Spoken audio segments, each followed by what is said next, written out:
Hello friends, this is राखी और आज मैं आपके लिए एक बहुत इन्फॉर्मेटिव वीडियो लेकर आई हूँ जो कि फिर से नाउन के बारे में है। हमने पिछली वीडियो में नाउन और नाउन के टाइप्स को नहीं डिस्क्राइब किया था, तो इसमें हम वो करेंगे। और अगर आपको मेरा चैनल और मेरी वीडियोस इन्फॉर्मेटिव लगती हैं तो प्लीज़ आप इसको शेयर, सब्सक्राइब और लाइक ज़रूर करें। तो मैंने आपको पहले पढ़ाया था noun. A noun is a naming word. मतलब नाउन क्या है? किसी का भी नाम है। It is the name of a person, place, animal और थिंग। किसी भी पर्सन का नाम, एनिमल का नाम, थिंग का नाम और प्लेस का नाम सब नाउन्स कहलाते हैं। तो हम इसके एग्जाम्पल्स देख लेते हैं। तो एग्जाम्पल्स क्या है? मैंने बोला the principal. The principal name of a person हुआ, तो ये क्या हुआ? Noun. Tiger, Ahmedabad, mobile phone एक थिंग है तो इसलिए ये भी नाउन हुआ। कोसी एक प्लेस का नाम है तो ये भी नाउन हुआ। प्राइड क्या है? ये फीलिंग है। ये एक नया तरीके का नाउन है जो कि एब्स्ट्रैक्ट नाउन कहलाता है। तो मैं आपको फर्दर आगे पढ़ाऊँगी इसके बारे में। तो ये एग्जांपल्स हैं नाउन के। अब उसके बाद हम काइंड्स ऑफ नाउन पढ़ लेते हैं, यानी कि टाइप्स ऑफ नाउन। तो अब हमने यहाँ पे 5 टाइप्स ऑफ नाउन दिए हुए हैं। पहला है प्रॉपर नाउन। तो प्रॉपर नाउन का मतलब होता है जब हम प्रॉपरली किसी के बारे में, पर्टिकुलर पर्सन के या थिंग, प्लेस और के बारे में बात करते हैं तो वो कहलाता है प्रॉपर नाउन। जैसे कि Sunita is a domestic worker.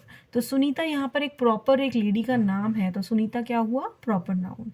India is a vast country. तो इंडिया का मैं स्पेसिफिकली नाम ले रही हूँ, तो इंडिया क्या हुआ? Proper noun. अगर वहीं मैं कंट्री की बात करती हूँ तो कंट्री क्या होगा? Common noun. ये कॉमन नाउन दूसरे टाइप का नाउन है जिसके अंदर हम कॉमनली हम किसी पर्टिकुलर पर्सन के बारे में बात नहीं करते, बल्कि हम कॉमन बात करते हैं किसी भी प्लेस, थिंग के बारे में। फॉर एग्जाम्पल, अब मैं बोलती हूँ the tree is laden with fruits. जो पेड़ है वो फलों से लदा हुआ है। तो यहाँ पर मैंने फ्रूट्स बोला ना, मैंने किसी फ्रूट का स्पेसिफिक नाम नहीं बताया कि ऑरेंज का है कि एप्पल का है। तो ये क्या हुआ? इसलिए फ्रूट्स कॉमन नाउन। वहीं ट्री भी कॉमन नाउन हुआ क्योंकि मैंने ट्री का नाम डिफाइन नहीं किया। अगर मैं प्रॉपर बोलती हूँ बैनियन ट्री है, मैंगो ट्री है, तो ये सब क्या होंगे? Proper noun. इसी तरीके से चिल्ड्रन आर प्लेइंग, तो चिल्ड्रन क्या होगा? Common noun. इफ़ आई से सीता इज़ प्लेइंग, मैं स्पेसिफिकली नाम ले रही हूँ किसी का, तो वो क्या होगा? Proper noun. आई होप आपको प्रॉपर और कॉमन नाउन में डिफरेंस समझ में आ गया होगा। तो प्रॉपर का मतलब हुआ जब हम प्रॉपरली किसी के बारे में बात करेंगे, और कॉमन का मतलब हुआ जब हम कॉमन थिंग्स के बारे में बात करेंगे। थर्ड हमारे पास यहाँ पर आता है कलेक्टिव नाउन। तो कलेक्टिव नाउन्स क्या होता है? It stands for collection of persons और things.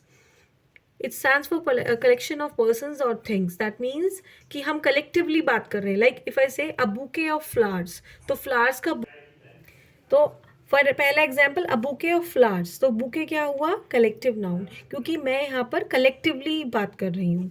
Our team won the match, हमारी टीम मैच जीत गई। तो टीम क्या हुआ? कलेक्टिव नाउन हुआ, क्योंकि ये टीम क्या हुआ? ग्रुप ऑफ पीपल हुआ, बहुत सारे लोग हैं इस टीम के अंदर, तो इसलिए इसको बोलेंगे collective noun. The boy lost a bunch of keys. तो बंच ऑफ कीज, तो ये बंच ऑफ कीज मीन्स चाबी का गुच्छा। बच्चे ने चाबी का गुच्छा गुमा दिया। तो जो चाबी का गुच्छा हुआ वो हम कलेक्टिवली बात कर रहे हैं। A fleet of ships is lying in the on the sea shore. मतलब एक समुद्र के किनारे, सी शोर यानी समुद्र के किनारे, शिप्स की बहुत सी एक टुकड़ी खड़ी है, तो उसको फ्लीट, इकट्ठा हमने बहुत सारे शिप्स के बारे में बात करी, तो इसलिए ये हो गया फ्लीट ऑफ शिप्स। तो ये कलेक्टिव नाउन्स बेसिकली बहुत तरह के होते हैं और ये सब आपको बेसिकली लर्न करने होते हैं, और इसमें समझना भी होता है, और लर्निंग का वर्क ज़्यादा है कलेक्टिव नाउन में। उसके बाद आता है material noun. Material noun stands for the matter और substance of which things are made. यानी कि मटीरियल नाउन को कहते हैं जो मैटर और सब्सटेंस को डिफाइन करे। For example, my sari is made of silk, मेरी साड़ी सिल्क की बनी है, तो मटीरियल क्या है इसमें? सिल्क, तो सिल्क क्या हो गया इसमें? Material noun. This door is made of would, would क्या हो गया इसमें? Material noun. उसके बाद हम नेक्स्ट डिफाइन करते हैं एब्स्ट्रैक्ट नाउन। अब एब्स्ट्रैक्ट नाउन क्या होता है? It is a very very important kind of noun. So it is the name of some state, quality, feeling or idea that we can only think of or feel but cannot see or touch. That means abstract noun उसको बोला जाता है एक state quality, यानी कि जो feelings हमारे अंदर आती हैं, ये बेसिकली वो वाला नाउन है जो हमारी फीलिंग्स से डील करता है, जिसको हम छू नहीं सकते।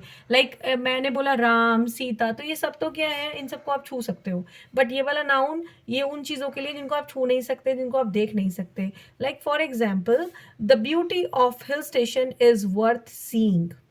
ठीक है, तो इसमें क्या हुआ, नाउन ब्यूटी, उनका सौंदर्य, यानी कि हिल स्टेशन की ब्यूटी देखने लायक है। तो उनकी ब्यूटी, ब्यूटी को आप छू तो नहीं सकते, ना ही आप उसको बस खाली फील कर सकते हो। ठीक है, कोई चीज़ आपको सुंदर लग रही है तो आप उसको बस फील कर सकते हो, that is abstract noun. For example, poverty still exist in the remote areas of India. Now what is poverty? Poverty means गरीबी। गरीबी को आप छू तो नहीं सकते ना, इसको सिर्फ आप महसूस कर सकते हो कि हाँ ये बंदा गरीब है या इस बंदे के पास पैसा नहीं है। तो poverty is again a abstract noun. Like for example, there are several type examples for abstract noun like honesty, depth, strength, bravery, boldness. These all are abstract nouns. तो इनकी इसके बारे में हम आगे further पढ़ेंगे.